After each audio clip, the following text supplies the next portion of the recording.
Hi there, my name is Brian, my husband's name is Chris, and we have two beautiful children named Brecken and London. If you're new here, welcome! Over the past 7 days, our online communities have grown like crazy, so now I thought it would be the perfect time to reintroduce ourselves. So what do you want to know? Well, for starters, Chris and I met back in 2011 on a dating app. Well before Tinder. We dated for 5 years and got married at a beautiful winery in 2016. We're big winos.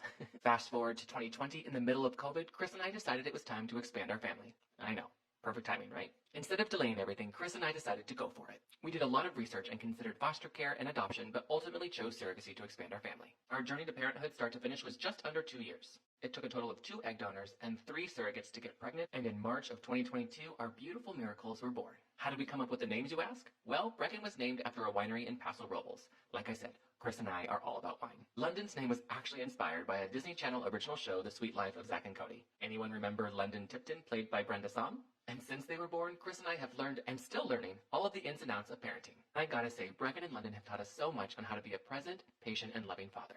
So what do we do for a living, you might ask? Chris owns and operates his own biotech and manufacturing business here in San Diego. It's a family business. He started at the bottom and worked his way up and is now COO and co-owner of the company. And as for me, I'm the stay-at-home dad, and I also own and run my own business from home. I'm a content creator and influencer here on TikTok, Instagram, and Facebook, and most recently YouTube. When we first started our surrogacy journey, I wanted to share our story and bring more representation and education to IVF, surrogacy itself, and LGBTQ+ parenting. What I did not expect is when I started sharing our story that it would reach so many of you.